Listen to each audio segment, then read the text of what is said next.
जी नमस्कार, स्वागत है विताना एजुकेशन के ऑनलाइन क्लासेस में। और हम लोग आज रिवीजन क्लास में हम आए हुए हैं और इस रिवीजन क्लास के अंतर्गत हम उस टॉपिक को समझेंगे जहां से प्रश्न जो है 1 नंबर निश्चित बनेगा।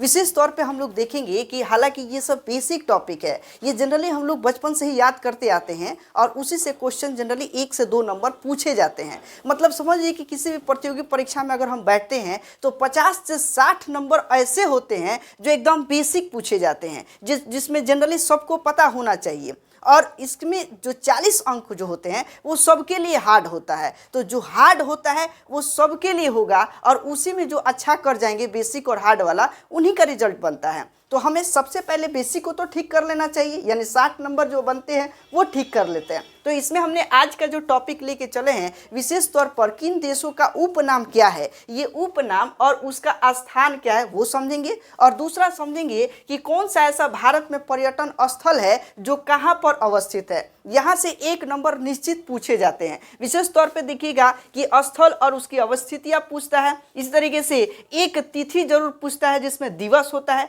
आप दिवस पूछता है कि मान लीजिए कि विश्व रेड क्रॉस दिवस कब मनाते हैं, तो ये दिवस से संबंधित हमारा एक वीडियो क्लिप आएगा, वहाँ से 1 नंबर आपका बन जाता है। इसी तरीके से नृत्य पूछता है, लोक नृत्य पूछता है, राष्ट्रीय नृत्य पूछता है, तो ये नृत्य से संबंधित एक और वीडियो बनेगा तो उसमें भी आपका क्लियर हो जाएगा।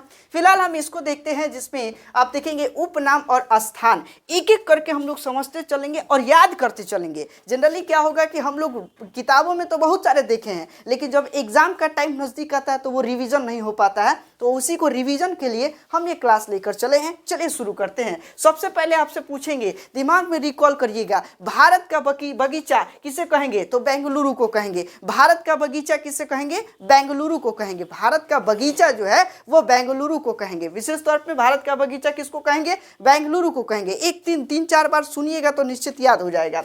इसके बाद देखिए, मोतियों का द्वीप किसे कहा जाता है, बहरीन को कहा जाता है। मोतियों का द्वीप जो है बहरीन को कहा जाता है। मोतियों का द्वीप बहरीन को कहा जाता है। सब जगह ट्रिक लगाने का दिमाग मत लगाइए, सब जगह ट्रिक लगेगा तो दिमाग आपका जो है कमजोर हो जाएगा। सेरिब्रम काम करना एकदम सिर्फ और सिर्फ ट्रिक पर ही सेट हो जाएगा। और एक तो ये नहीं याद हो रहा है और दूसरा हम ट्रिक को एगो लाद ले कि ट्रिक भी याद करें, तो ये थोड़ा सा मिस्टेक होने लगेगा। इसलिए सब जगह ट्रिक नहीं सेट करना है, थोड़ा सा दिमाग को अपनी जो है सेरिब्रम को मजबूत करके रखना है। तो हम बात करते हैं, मोतियों का द्वीप किसको कहेंगे, बहरीन को कहेंगे। श्वेत नगर किसको कहेंगे, तो बेलग्रेड को श्वेत नगर कहा जाता है। बेलग्रेड को क्या कहा जाता है, श्वेत नगर। फिर से 3 में, यानी कि भारत का बगीचा किसे कहेंगे, बेंगलुरु।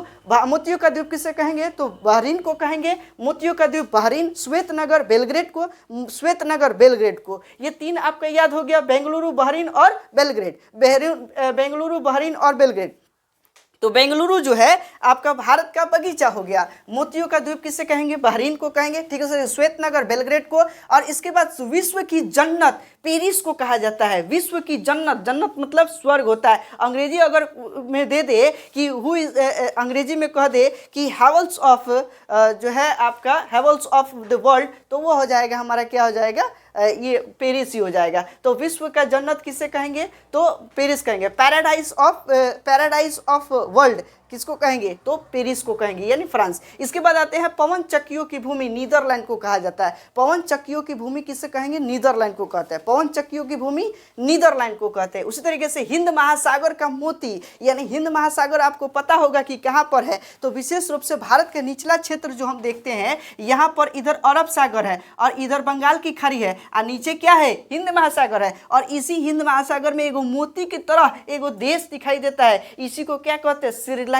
कहते हैं। तो हिंद महासागर का देश किसको कहेंगे, श्रीलंका को कहेंगे। एकदम याद हो गया होगा। अब बात करते हैं, पूर्व का मोती किसे कहेंगे, सिंगापुर को कहेंगे। यानी पूरब क्षेत्र में एगो द्वीप है सिंगापुर, यानी वह पूरब का मोती है। तो पूर्व का मोती किसे कहेंगे, सिंगापुर को कहेंगे। पूर्व का मोती किसे कहेंगे, सिंगापुर को कहेंगे। बहुत ही सिंगापुर देखिएगा कि बहुत ही सुंदर प्लेस है, सुंदर जगह है सिंगापुर। तो पूर्व का मोती सिंगापुर। चीन का शोक किस नदी को कहा जाता जाता है, ह्वांगहो नदी को कहा जाता है, यानी ह्वांगहो नदी को चीन का शोक कहते हैं। हालांकि बिहार का शोक किसे कहेंगे तो शोक नदी को कहेंगे, ठीक है, यानी बिहार का शोक हो जाएगा, बिहार का शोक किसको कहेंगे तो कोसी नदी को कहेंगे, कोसी नदी बिहार का शोक, और चीन का शोक किसे कहेंगे ह्वांगहो नदी को। 2-3 बार आप इसको सुनकर बिल्कुल याद कर सकते हैं। मध्य रात्रि का सूर्य किसे कहते हैं, नॉर्वे को कहते हैं, यानी मिडिल नाइट जो होता है, the son of middle night, Norway को कहा जाता है, यानी मध्य रात्रि का सूर्य किसे कहेंगे, नॉर्वे को कहेंगे।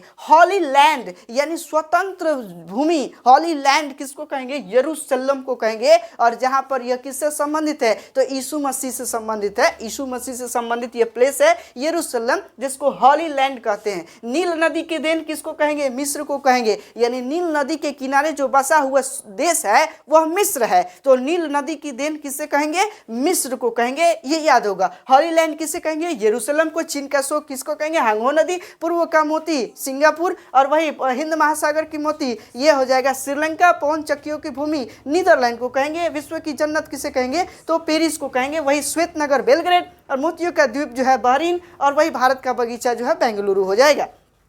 इसके बाद बात करते हैं इंपायर सिटी किसको कहेंगे, न्यूयॉर्क को इंपायर सिटी कहते हैं। न्यूयॉर्क को क्या कहते हैं, इंपायर सिटी कहते हैं, दिमाग में रिकॉल करना है, न्यूयॉर्क को इंपायर सिटी कहते हैं। क्वीन ऑफ एशियाट्रिक, वेनिस को क्वीन ऑफ एशियाट्रिक कहते हैं, यानी वेनिस जो शहर है उसको क्वीन ऑफ एशियाट्रिक कहते हैं, अर्थात कह सकते हैं कि एशिया की रानी जो शहर है वह कौन है तो वेनिस है, यानी क्वीन ऑफ एशियाट्रिक किसको कहेंगे, यानी वेनिस को कहेंगे। सूर्योदय का देश किसको कहा जाता है, जापान को कहा जाता है, यानी जापान में सबसे पहले सूर्य उगते हैं, इसलिए सूर्योदय का देश किसको कहा जाता है, जापान को कहा जाता है। हाथियों का देश किसको कहेंगे, लाओस। अफ्रीकी महादेश में एक लाओस देश है जहां हाथी ज्यादा पाया जाता है, तो हाथियों का देश किसको कहेंगे, लाओस। और श्वेत हाथी भी कहां पाया जाता है, अफ्रीकी महादेश में ही पाया जाता है। श्वेत हाथी कहां पाया जाता है, अफ्रीकी महादेश में पाया जाता है, इसलिए लाओस क्या है, हाथियों का देश है, लाओस। समझेंगे लिली का देश किसको कहेंगे,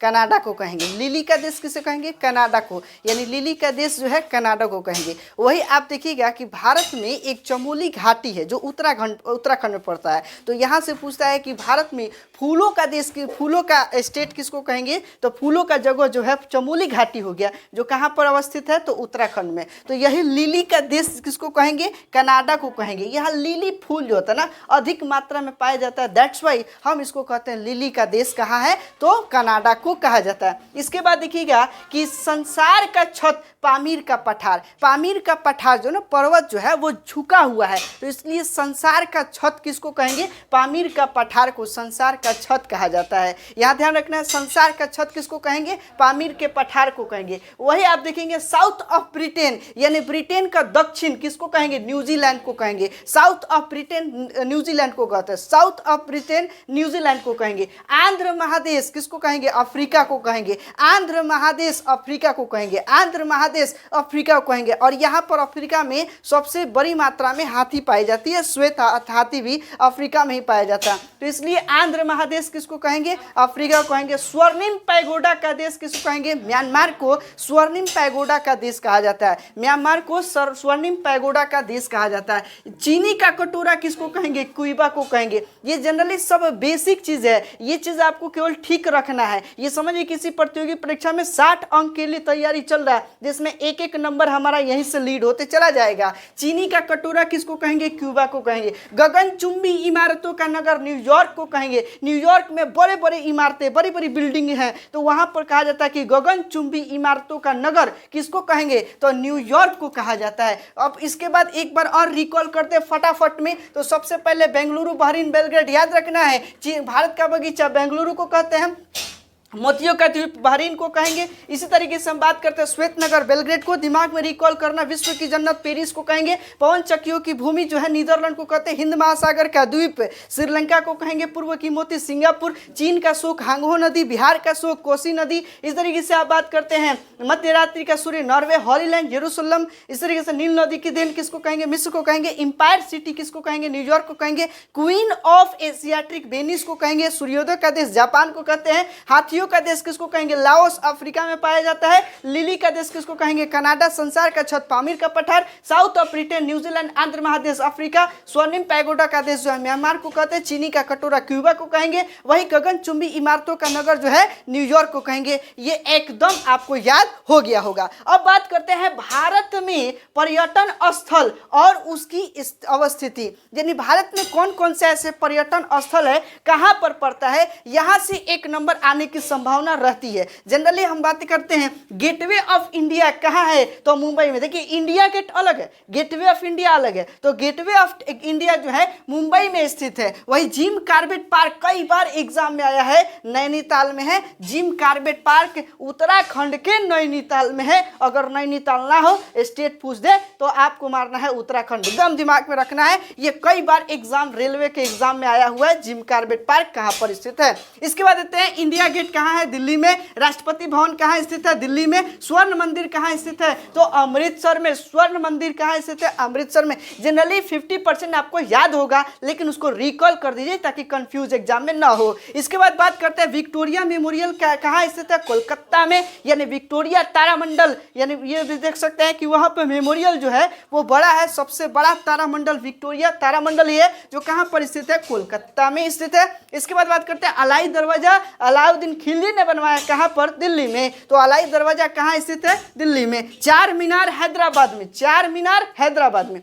चार मीनार हैदराबाद में। आराम बाग कहाँ स्थित है, आगरा में। यहीं पर जो है बाबर को पहले दफनाया गया था, फिर आनन फानन में उसको वहां से हटाकर जो है काबुल लेके जाया गया। तो आराम बाग कहाँ स्थित है, आगरा में। हुमायूं का मकबरा, यानी इसकी बेगम थी, विधवा बेगम ने बनवाया था, दिल्ली में। यह अकबर के समय में निर्माण करवाया गया था। तो हुमायूं का मकबरा कहाँ स्थित है, दिल्ली में। इसी तरीके से सेंट जॉर्ज किला कहाँ स्थित है, चेन्नई में। सेंट जॉर्ज किला कहाँ स्थित है, चेन्नई में। इस तरीके से गोलकुंडा के किला हैदराबाद में स्थित है। गोलकुंडा का किला कहाँ स्थित है, हैदराबाद में स्थित है। विजय स्तंभ चित्तौड़गढ़ में स्थित है। विजय स्तंभ कहाँ पर है, तो चित्तौड़गढ़ में। ये राजस्थान का क्षेत्र है चित्तौड़गढ़, और वहां पर जो है विजय स्तंभ अवस्थित है। इस तरीके से कुतुब मीनार कहाँ है, तो दिल्ली में।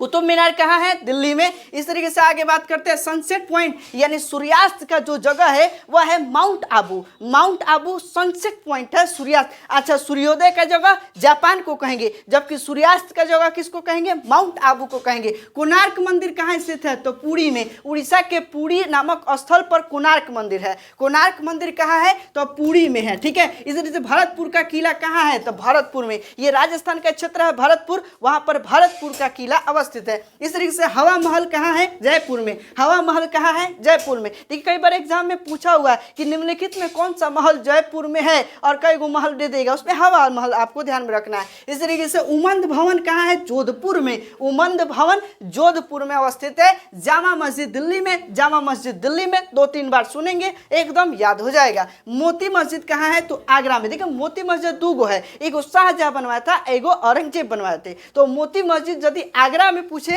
तो शाहजहां, और मोती मस्जिद दिल्ली में किसने बनवाया, तो औरंगजेब ने। तो 2 गो है। मोती मस्जिद आगरा में भी है, तो आगरा में ज्यादातर काम जो है शाहजहां ने करवाया था। चूंकि आगरा का ही आप देखिएगा, आगरा में हमने देखा कि ताजमहल शाहजहां ने बनवाया, तो इसी से हम